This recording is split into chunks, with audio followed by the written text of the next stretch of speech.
Graça e paz, meus irmãos. Vamos abrir em Gênesis capítulo 9. Vou fazer a leitura e peço a você que acompanhe desta grande sessão que tem 19 versículos. Gênesis capítulo 9, versos 1 a 19. Assim nós lemos na santa e bendita palavra do Senhor. Abençoou Deus a Noé e a seus filhos e lhes disse: Sede fecundos, multiplicai-vos e enchei a terra. Pavor e medo de vós virão sobre todos os animais da terra e sobre todas as aves dos céus. Tudo o que se move sobre a terra e todos os peixes do mar, nas vossas mãos serão entregues. Tudo o que se move e vive, ser-vos-á para alimento. Como vos dei a erva verde, tudo vos dou agora. Carne, porém, com sua vida, isto é, com seu sangue, não comereis. Certamente requererei o vosso sangue, o sangue da vossa vida.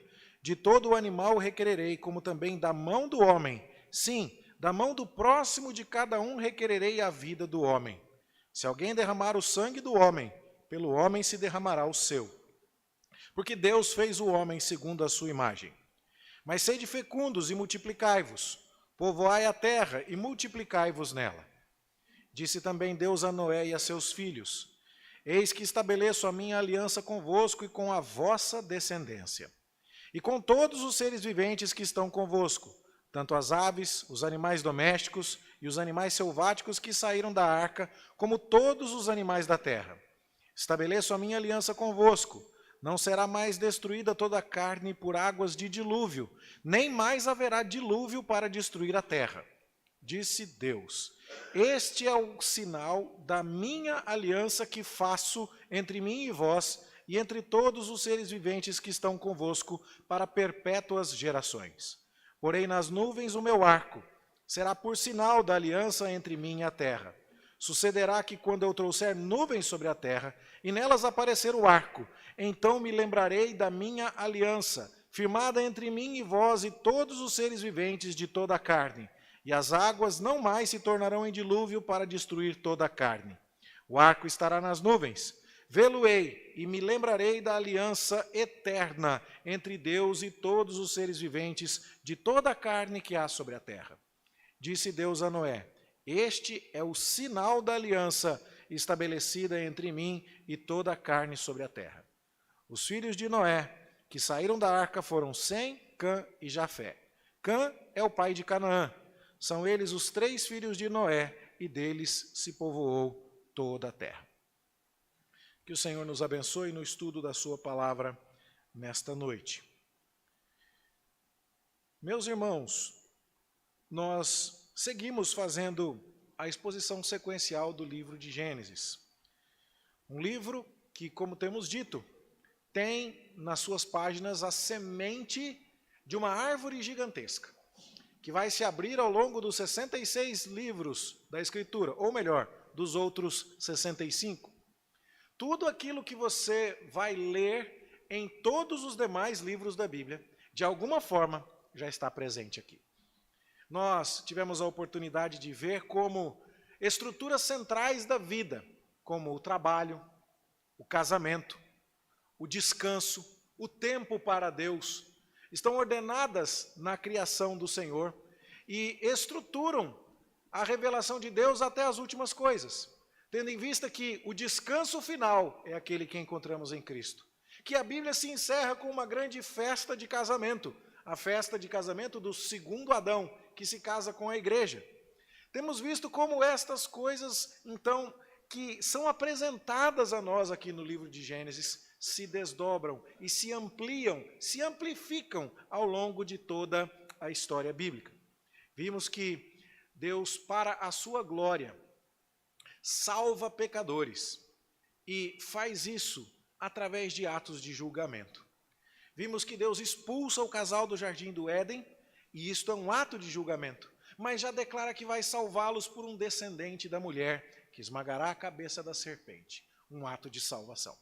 Vimos que as linhagens agora que existem de maneira concomitante na humanidade, uma delas dedicada a Satanás, a serpente, e outra delas dedicada a Deus, estão em conflito. Um conflito que se exibe logo de cara quando Caim mata Abel. E que há maldade no mundo, mas Deus não permitirá que a maldade triunfe. E então, em lugar de Abel, Deus concede a Adão e Eva Sete, um filho que vai dar seguimento à linhagem abençoada. Há problemas, há conflitos, e a maldade se multiplica no mundo, como já lemos no capítulo 6, que foi exposto na semana passada, e lemos hoje na liturgia do culto. E então o Senhor manda o dilúvio como um ato tanto de juízo, como também de salvação. Juízo sobre uma humanidade rebelde contra o Senhor. Juízo contra aqueles que se recusam a se curvar perante o soberano Deus, o Senhor dos céus e da terra. Mas salvação para aqueles a quem Deus dedicou a sua graça. E agora, Deus estabelece com Noé uma aliança. Nós também já falamos sobre isso. Já falamos que Deus se relaciona com os seres humanos na forma de pactos, que podemos chamar, pela palavra bíblica mais comum, de alianças. Ou seja, existe um contrato estabelecido entre Deus e a humanidade. Todos nós que nos relacionamos com os nossos semelhantes, estamos envolvidos em relação de aliança. Quer ela esteja escrita em algum lugar, quer não. Quer ela seja bem clara em todos os aspectos envolvidos desse contrato, quer não. Você tem uma certa aliança com o seu vizinho.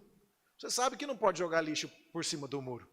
Isso não está escrito em lugar nenhum, mas faz parte de uma aliança de vizinhança, culturalmente subentendida para todos nós. Você tem uma aliança com o seu cônjuge, uma aliança com a sua igreja, que nós falamos a respeito disso, uma aliança que na verdade é uma aliança com o seu Deus. E Deus está em aliança com a humanidade, como já discutimos. Uma aliança que já foi estabelecida com Adão e Eva, antes da criação, que tinha condições que foram descumpridas. Agora, Deus estabelece uma nova aliança, uma aliança de redenção. Agora, não mais um pacto entre o Deus Santo e o homem em estado de santidade, mas sim um pacto entre o Deus Santo e uma humanidade caída e pecadora. E o que nós vemos aqui em Gênesis 9, como lemos, é a confirmação desta aliança para com Noé. Conforme já tivemos a oportunidade de dizer, quando você lê Gênesis 9, você está ouvindo ecos do Jardim do Éden. Quando Deus criou o homem e a mulher, ele os abençoou, e o que foi que Deus disse a Adão e a sua esposa lá no Jardim do Éden?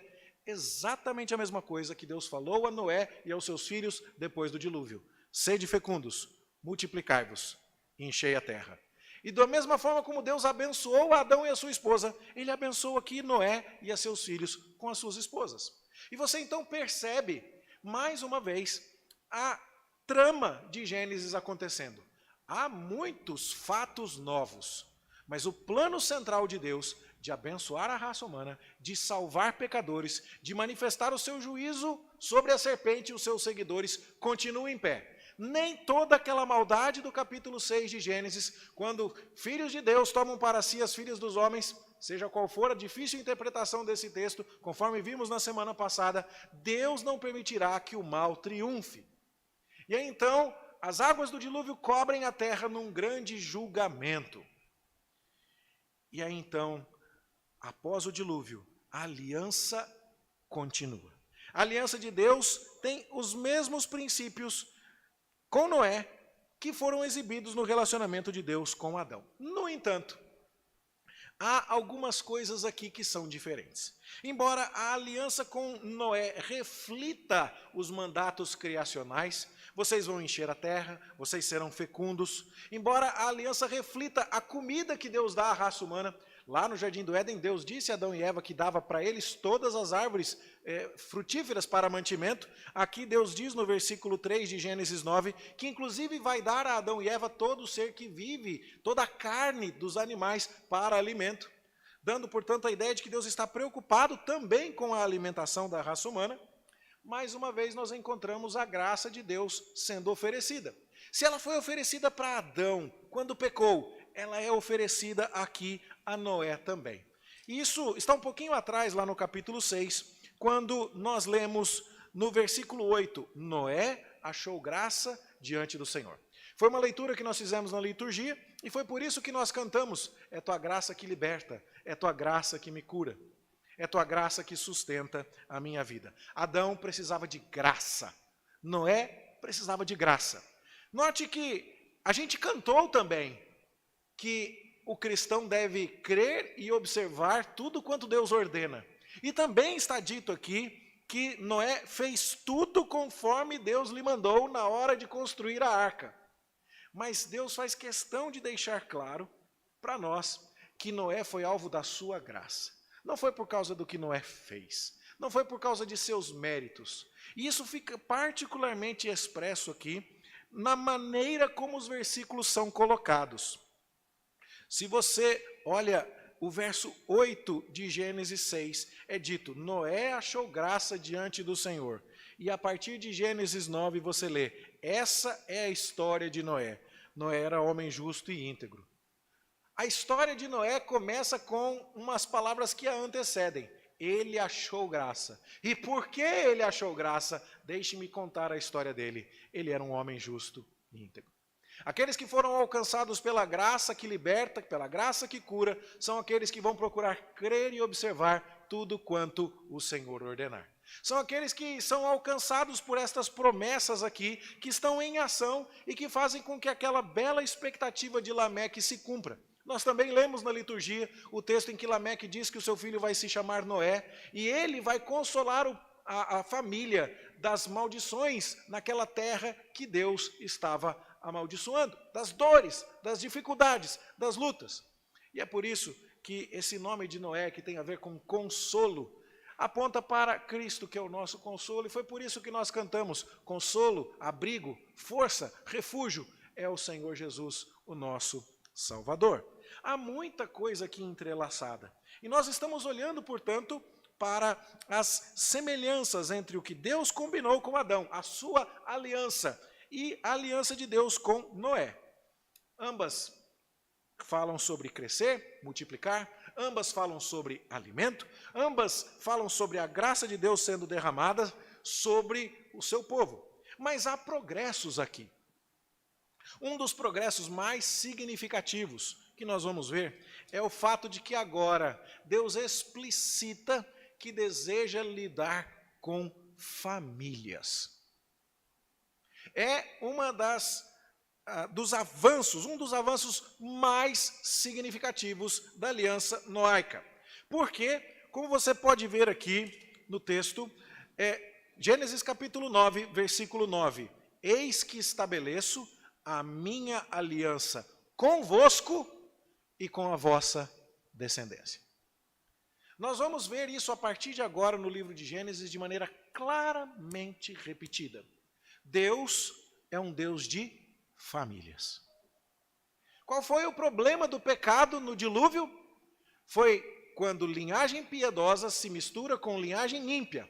E é assim que a maldade se multiplica, e é assim que o pecado de diluir a lealdade das famílias ao Senhor se alastra. E aí então Deus diz: basta. E agora, quando Noé e sua família sobrevivem ao dilúvio, ele diz: eu faço com vocês e com a família de vocês e com a descendência de vocês a minha aliança. E é por entendermos isso que nós somos a igreja reformada que batiza os seus filhos e que marca as crianças com o sinal de um pacto de pertencerem a Deus. Isso vai ficar ainda mais claro quando a gente for estudar o próximo estágio de desenvolvimento da aliança de Deus com os pecadores. O próximo estágio vai se dar com Abraão. Deus vai ser o Deus de Abraão, de Isaac e de Jacó. Deus diz: eu serei o seu Deus e o Deus da sua descendência. Mas isso não apareceu em primeiro lugar com Abraão. Isso apareceu em primeiro lugar aqui, com Noé. E Deus dizendo: eu quero ser o Deus de famílias. E é por isso que Deus está tão interessado em que constituamos famílias cuja lealdade não seja dividida. Famílias onde Deus é o Senhor. Famílias onde os nossos filhos são trazidos à casa do Senhor. Famílias onde os nossos filhos são batizados e marcados com o sinal de que pertencem ao Senhor. Isso é extremamente importante para Deus. E Deus está explicitando isso aqui. É um avanço. Há também um avanço que talvez seja o central aqui na aliança que Deus estabelece com Noé. É o fato de que Deus está prometendo preservação. Se a aliança com Adão, antes da queda, é chamada na teologia de a aliança da criação, Deus entrando em relacionamento com o homem no seu estado de pureza, depois entra em ação a aliança da redenção, Deus prometendo que vai restaurar e que vai salvar a humanidade caída. Aqui, o aspecto provavelmente central é a preservação.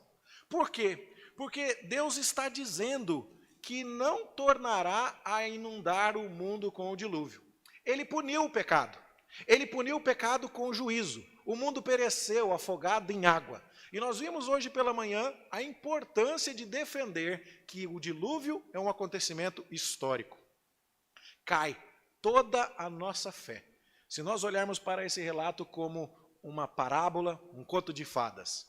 Porque toda a Escritura assume que o dilúvio é uma demonstração histórica de que Deus julga o pecado.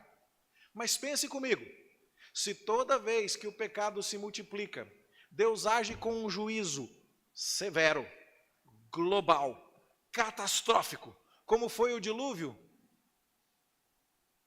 como isso impactaria o projeto de Deus de salvar pecadores? O juízo seria extremamente pesado. É claro que Deus com isso está dando à humanidade um recado.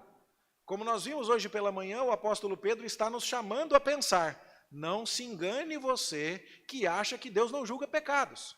E é importante falar com pecadores, e nós falamos sobre isso hoje pela manhã, para que não se sintam confortáveis em sua rebelião contra Deus. O dilúvio é uma amostra clara de que Deus não tolera desafios à sua autoridade. Deus não tolera a rebelião. Ele condena pecadores. Mas louvado seja Deus, porque não é só isso que o dilúvio conta. O dilúvio também conta que ele salvou Noé, que Noé achou graça diante do Senhor. Esta é uma história de julgamento, sim, mas é também uma história de salvação. E uma história de salvação na qual, depois de haver exercido o seu juízo, Deus diz que vai preservar o mundo e que não tornará a inundar o planeta com água. Isso é narrado para nós no capítulo 8, no verso 20. E eu queria que você voltasse alguns versículos ali e lesse comigo. Noé levantou um altar ao Senhor e, tomando de animais limpos e de aves limpas, ofereceu holocaustos sobre o altar. Note, se você já estudou lá no livro de Levítico conosco, ano passado, o holocausto era um sacrifício que envolvia derramamento de sangue. E depois de ter manifestado o seu juízo e de ter inundado o mundo com águas, Noé derrama sangue. Deixe-me ser só um pouquinho específico aqui. Ele levou dentro da arca 7 pares de animais sacrificáveis. Porque senão não ia fazer o menor sentido, né? Leva só um parzinho de ovelhas, as ovelhinhas, o casalzinho sobrevive ao dilúvio, desceu da arca, ele mata. Aí não ia fazer muito sentido. Mas já havia previsão da parte de Deus para sacrifícios. E ele então diz a Noé que levasse 7 pares dos animais puros, dos que poderiam ser sacrificados. E Noé desce da arca e oferece um sacrifício. E veja o simbolismo no verso 21. O Senhor aspirou o suave cheiro e disse consigo mesmo: não tornarei a amaldiçoar a terra por causa do homem. É curioso porque é exatamente quando Deus vê prefigurado naquele sacrifício a oferta de amor de seu filho, que ele diz: vou abrir mais espaço para a salvação. Não vou tornar a inundar o mundo, porque aqui está prefigurado o sacrifício do meu filho. Se Deus torna a inundar tudo e enfatiza o julgamento, o pecado poderia ser contido, mas a raça humana estaria debaixo de maldição. Onde estaria a oportunidade para a salvação? Onde estaria aquilo que é prefigurado no sacrifício que Noé oferece? Pode parecer um pouco contraditório o fato de que Deus diz aqui: o desígnio do homem, o desígnio íntimo do homem é mau desde a sua mocidade. E ele percebe que o homem é mau, mas ele diz assim: o desígnio íntimo do homem é mau desde a sua mocidade. Não vou tornar a inundar a terra. Ele percebeu que havia maldade no mundo e inundou o mundo.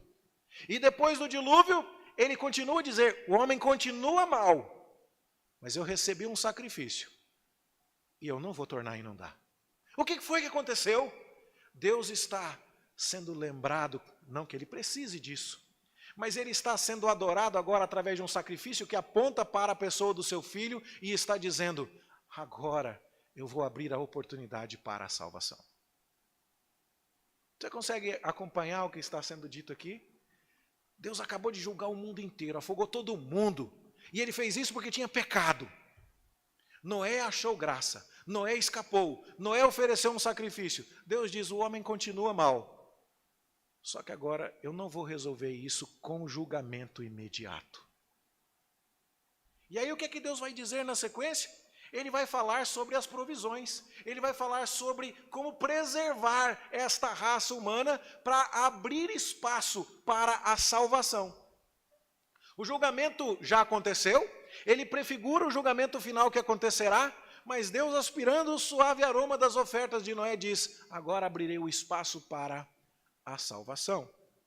E agora ele faz provisões para Noé e a sua família sobre o que eles devem comer, como nós dissemos, lá no versículo 3 até o versículo 6 do capítulo 9.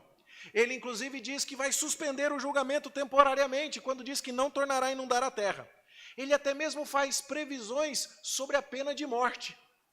Você se lembra que Caim matou Abel e não teve polícia, delegacia, inquérito policial, nada disso. Não houve um castigo para aquilo. Você se lembra que Lameque matou um rapaz porque pisou no pé dele. E até agora nós não temos uma legislação de Deus a respeito disso.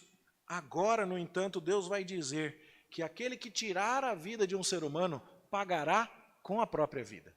É como Deus dizendo assim, eu estou abrindo a oportunidade para o arrependimento. Eu ainda sou um Deus de juízo. O meu juízo ficou muito claro. Mas diante de um juízo que recai sobre um animal inocente que Noé sacrifica, e eu me lembro daquilo que farei na pessoa do meu filho, do descendente da mulher que esmagará a cabeça da serpente, a oportunidade para a salvação está aberta. E é assim que Deus promete que não vai mandar novamente um dilúvio. E essa promessa que Deus fez, ela é marcada por um sinal. Veja que Deus chama o arco-íris de sinal da aliança, no verso 17. Este é o sinal da aliança estabelecida entre mim e toda a carne sobre a terra. Deus fez um contrato e estabeleceu um sinal. Também não é novidade. Quando Deus estabeleceu um contrato, um pacto, uma aliança com Adão e Eva, lá no Jardim do Éden, qual era o sinal daquele pacto? Chamava-se árvore da vida. Aquela árvore é o sinal de que eu tenho que obedecer a Deus. É ali que eu não posso tocar. É ali que reside o limite que Adão e sua esposa não poderiam cruzar. A árvore do conhecimento do bem e do mal era um sinal de um pacto. Agora, nós vamos ver o arco-íris, mas antes eu queria avançar com você um pouco mais. Quando Deus faz uma aliança com Abraão e diz que será o Deus de Abraão e da sua descendência, Deus também estabelece um sinal. Qual é o sinal? A circuncisão. E o sinal tem um significado. Bom, a árvore do conhecimento do bem e do mal tinha profunda relação com o que Deus tinha combinado com Adão. Se você comer, você morre. Se você não comer, você vive. O sinal estava ligado à essência da aliança. Na circuncisão, o sinal também está ligado à essência da aliança. Afinal de contas, Deus seria o Senhor, o Deus de Abraão e da sua descendência. Como você crê que Deus estabeleceu significado na circuncisão para apontar a realidade de que ele era o Deus de Abraão e de seus filhos? Ele resolveu marcar Abraão no seu órgão reprodutor, dando a ideia, portanto, de que a descendência de Abraão pertenceria a Deus. Abraão, anda na minha presença e ser perfeito. Você tem que ser santo.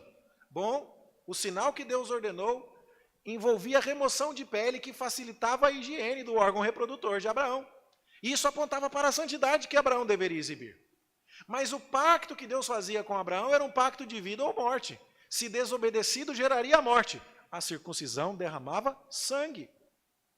Mas o pacto era um pacto que estabelecia o vínculo não só de Abraão, mas da sua descendência, e todos deveriam ser marcados. Então Isaac é marcado com 8 dias de vida. Veja que o sinal tem significado. Nós entendemos um pouco de sinal com significado. Olha aqui, ó. Tem um anelzinho de ouro na minha mão esquerda aqui, ó. Isso aqui tem um significado. Você já reparou que é feito de ouro? Não é feito de chumbo? Se fosse feito de chumbo, ia parecer um fardo que a gente carrega. Mas é feito de ouro para dizer que é algo que embeleza e valoriza a nossa vida. Já reparou que é redondo e que o círculo, por não ter vértices e ser um polígono particular, é um símbolo de infinito em muitas culturas? É porque Deus falou que é para a gente casar até que a morte nos separe. Já reparou que isso aqui é sempre vendido em pares nas lojas? É porque ninguém casa consigo mesmo. Já reparou que esses anéis costumam ser trocados na presença de Deus, na presença de um ministro religioso, porque a aliança é um pacto feito diante de Deus? É porque Deus é quem dá a garantia e a validade do casamento. Bom, este anel não foi ordenado na Bíblia, trata-se de uma invenção humana, mas ele é repleto de significados. Em outras culturas, os símbolos são diferentes. Aquela cultura que manda colocar uma joia no meio da testa da mulher para significar o olho do marido. O marido está vendo o que a mulher faz. Cada cultura tem o seu significado. Mas o símbolo da aliança de Deus é sempre carregado de significado. Mas qual seria o significado do arco-íris? Bom, a gente sabe um pouco disso. Significa que Deus vai olhar para o arco-íris e vai lembrar que ele já fez chover no mundo inteiro e que agora ele não vai chover mais, certo? E tem muito mais do que isso. Você já parou para pensar que arco era o armamento daquela época? Não havia pólvora, não havia mísseis, não havia aviões, tanques de guerra. Quando alguém ia caçar ou quando alguém ia guerrear, além da espada, o que se tinha principalmente era o arco. E quando Deus está dizendo que vai pendurar o seu arco nas nuvens, a palavra hebraica para arco é a palavra para arco de guerra. O que acontece quando alguém para de jogar futebol? Você diz que pendurou as chuteiras. E o que acontece quando alguém diz assim, não vou mais guerrear com você, vou pendurar o arco? E a ideia aqui é exatamente essa. Deus está dizendo, eu não vou mais inundar o mundo. Eu não vou mais julgar o mundo. Eu não estou nesse momento em guerra contra a humanidade pecaminosa. Eu estou abrindo a oportunidade da salvação. Então eu vou pegar o meu arco de juízo, o meu arco de quem combate o pecado e vou pendurar. É significativo, não é? A palavra ali é o arco de guerra. Deus guardou as armas. Há muitos teólogos que olham para isso com um olhar tipológico, aquele olhar que procura o significado que se desdobra ao longo de toda a Bíblia. O que eu vou dizer a você aqui não é uma opinião unânime de todos os teólogos. Há aqueles que preferem ser um pouco mais cautelosos, mas eu não acredito que estejamos sendo ousados demais na interpretação aqui. E se ela não foi pretendida no simbolismo do arco, ela é certamente bíblica. Mas eu acredito que ela é pretendida. Você já reparou que jeito que Deus pendurou o arco? O arco está apontando para baixo ou ele está apontando para cima? Cadê a flecha? Se a flecha disparasse, acertava em quem? Você já parou para pensar nisso? A ideia é, esse arco está pendurado, eu não vou usá-lo, mas agora ele aponta para cima. Onde é que está o juízo quando ele vier? Ele está sobre aquele que está lá no céu, aguardando para se encarnar, prefigurado no sacrifício de Noé, para vir e receber sobre si o juízo, para que nós não sejamos julgados. Ele está sobre aquele que vai sofrer em nosso lugar o nosso castigo e as nossas dores. O arco aponta para Cristo. E há muitos que têm olhado para isso e têm dito, será que nós estamos indo longe demais? E eu gostaria de mostrar para você por que eu acho que não. Eu queria que você abrisse a sua Bíblia comigo em Ezequiel capítulo 1, versículo 26 a 28. E enquanto você abre, eu vou lembrar para você o que foi que nós já falamos até aqui. As ideias centrais da minha palavra. Deus está em aliança, em um relacionamento com a humanidade. Adão e Eva quebraram a aliança.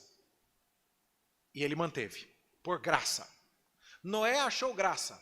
O juízo de Deus foi sobre a humanidade no dilúvio, mas Noé achou graça. E agora Deus está dizendo, eu vou preservar o mundo. Dias e anos e estações, eu não vou inundar o mundo. Acabei de receber um sacrifício de Noé aqui, que aponta para a maneira como vou resolver o problema do pecado, julgando ao meu filho prefigurado no sacrifício. Então agora eu estou pendurando o arco. Eu não ataco mais a humanidade por enquanto. E esse arco é pendurado de modo que ele aponta para o alto. Lá em Ezequiel, capítulo 1, versículos 26 a 28, o que é que nós lemos? Nós lemos que Ezequiel está lá no cativeiro na Babilônia. O povo de Israel pecou e Deus desterrou o seu próprio povo. Mandou para o cativeiro, mandou para o exílio. E lá no exílio, Ezequiel completa 30 anos de idade. Ele poderia servir como um sacerdote no templo, mas ele está longe do templo. E parece que Deus o abandonou. Mas Deus vem na sua carruagem real visitar Ezequiel. E Ezequiel tem uma visão da glória de Deus. E aí então Ezequiel vê o seguinte: por cima do firmamento que estava sobre a sua cabeça, havia algo semelhante a um trono, como uma safira. Sobre esta espécie de trono estava sentada uma figura semelhante a um homem. Via como metal brilhante, como fogo ao redor dela, desde os seus lombos e daí para cima, e desde os seus lombos e daí para baixo, via como fogo e um resplendor ao redor dela. Como o aspecto do arco que aparece na nuvem em dia de chuva, assim era o resplendor em redor.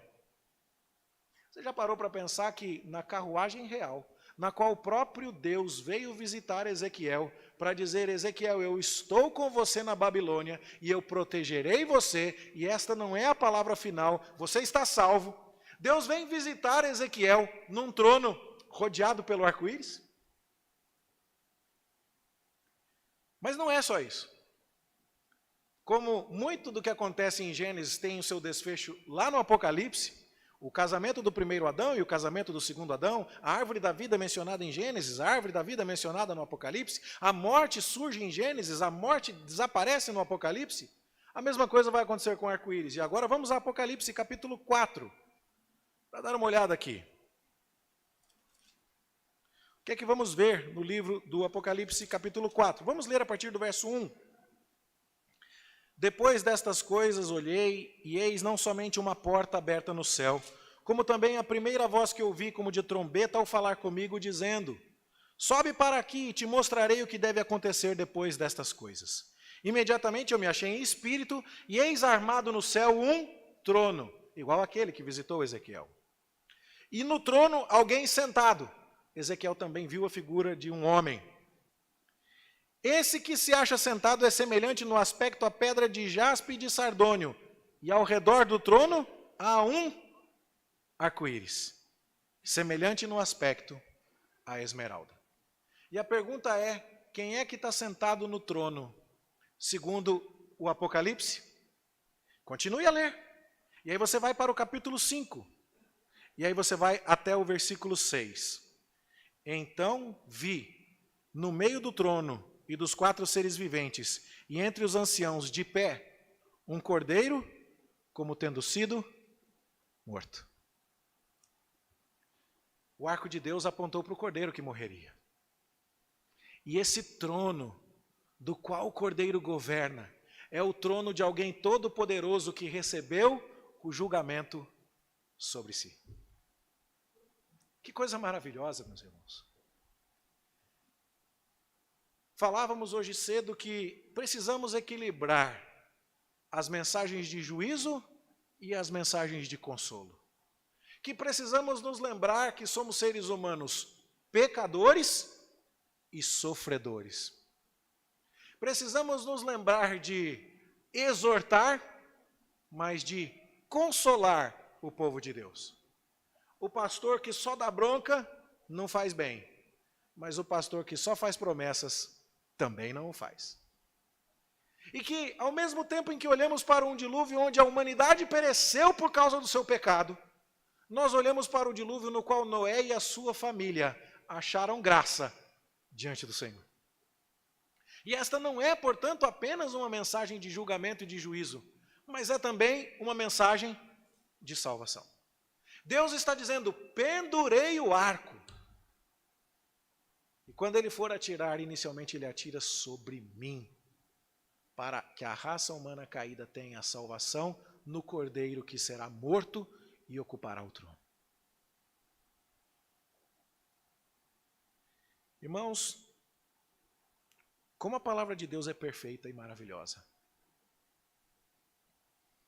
Como ela traz conteúdos tão densos em passagens tão pequenas. E como eu disse a você, como o livro de Gênesis é uma semente que vai se transformar numa árvore absurdamente frondosa ao longo de toda a história da redenção.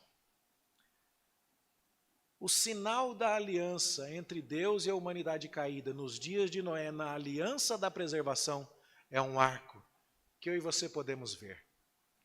Toda vez que chove, lá para outubro, quem sabe. Mas o que nós podemos aprender a respeito disso, meus irmãos, e dessa história tão maravilhosa? Eu creio que há 4 lições importantes aqui. A primeira delas, a graça de Deus. A graça de Deus. Se Deus insistisse apenas e tão somente na sua justiça, que ele manifestou no dilúvio, que esperança haveria? Como Deus é maravilhoso ao dizer, depois de aspirar o suave aroma do sacrifício de Noé, eu não tornarei a inundar o mundo com o dilúvio, mas eu vou pendurar o arco. Deus é bondoso, Deus é gracioso, e Ele está estendendo a mim e a você, por pura graça, a oportunidade da salvação. Ele está convidando a mim e a você para que nos arrependamos de nossos pecados, para que cumpramos a sua vontade, para que nos aproximemos com fé, temor e tremor diante dele. Deus é bom. E a sua justiça não anula a sua misericórdia. O dilúvio é um episódio terrível de juízo, mas ao mesmo tempo é o anúncio de uma maravilhosa misericórdia. Um Deus que não está inundando e julgando o mundo imediatamente porque Ele quer salvar. Esse é o nosso Deus. Glórias a Deus, o meu pecado não foi tratado com juízo sobre mim. Porque se Deus resolvesse cobrar de mim o meu pecado, eu estava afogado no dilúvio junto com toda aquela humanidade. Mas graças a Deus o meu pecado foi cobrado numa flecha que feriu o próprio coração do Senhor Jesus Cristo, o Cordeiro que foi morto, mas está sentado no trono. Olhar para o dilúvio é aprender sobre o juízo, e isso é importante. Não devemos desprezar o juízo de Deus e não devemos brincar com Deus. Deus é fogo consumidor, mas Deus é misericordioso. E não há um pecador arrependido que não venha até Ele com fé, que não vai encontrar graça e socorro em ocasião oportuna. A segunda lição, como eu preciso aprender a amar mais este meu Cristo que sofreu no meu lugar. Esse Cordeiro que foi morto com o arco de Deus que apontou para Ele e que agora me convida a uma salvação e a uma eternidade de bênçãos e de glória. Terceira questão que eu gostaria de dizer a você, ainda há oportunidade.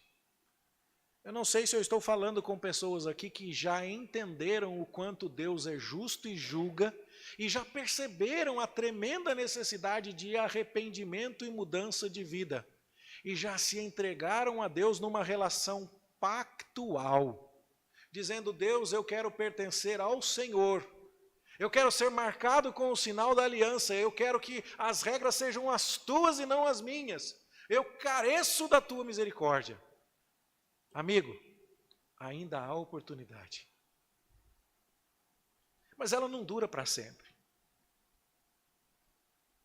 O arco está pendurado, mas uma hora, esse arco que já julgou o Filho para salvar o povo de Deus, vai ser tirado dali e as suas flechas vão ser disparadas contra este mundo. E este planeta que já foi destruído por água, será destruído por fogo.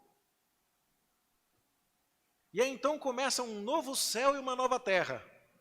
Mas não espere até lá, será tarde demais.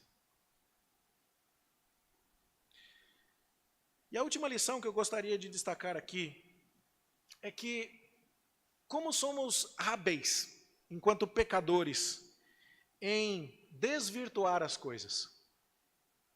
Você já parou para pensar o que o arco-íris significa para muita gente nos dias de hoje? Queridos, como disse a vocês, quando fui fazer o curso lá nos Estados Unidos, eu vi muitas igrejas com bandeira de arco-íris na porta. Mas elas não estavam querendo destacar o fato de que Deus apontou suas flechas para Cristo em nosso lugar. Elas estavam querendo destacar o fato de que acolhiam sem qualquer censura, sem qualquer convite a arrependimento e abandono de pecados, pessoas com qualquer tipo de conduta sexual. E há pessoas que se orgulham, e esta é a legenda do movimento, de estarem nesse tipo de rebelião contra Deus. Inclusive usando um símbolo da justiça divina e da misericórdia divina para alardear um movimento de rebelião contra o Senhor. Isso não vai ficar impune. E cabe a nós, como igreja, orar por essas pessoas e avisá-las. O Senhor já mandou o juízo e vai mandar de novo. Isso não é algo a ser banalizado. Isso é algo a ser comemorado com aquela alegria que ao mesmo tempo carrega aquele senso de indignidade. Eu estou muito feliz por ser salvo. Eu estou muito agradecido a Deus por saber que, sendo um pecador miserável, eu não vou pagar por meus pecados. Mas eu me sinto constrangido quando eu olho para aquele cordeiro que foi morto porque o castigo era meu. E ai daqueles que zombam de Deus, ao ponto de fazer destas coisas assunto de brincadeira, de zombaria e de orgulho de sua rebelião.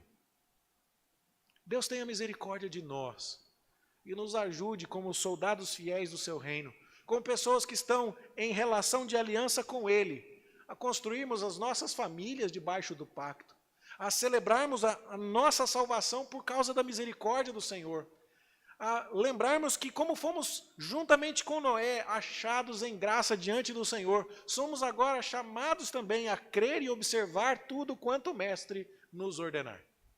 Este que foi salvo pela graça, Noé, construiu a arca do jeitinho que Deus mandou. E depois de todo o dilúvio, recebeu ordens para seguir servindo ao Senhor com a sua família. Prossigamos assim, meus irmãos, e sirvamos ao Senhor com alegria. Eu espero de verdade que, da próxima vez que chover, e tomara que não demore muito, que você, tendo a oportunidade de olhar para o céu, se regozije na misericórdia desse Deus. E oro para que você seja de fato alguém que se dobrou a essa misericórdia e se arrependeu, e possa olhar para esse arco como um símbolo de uma graça que te alcançou, que te transformou, que te levou ao arrependimento e a uma vida nova de compromisso e de aliança com o Senhor nosso Deus. Que Ele a todos nós abençoe, em nome de Jesus. Amém.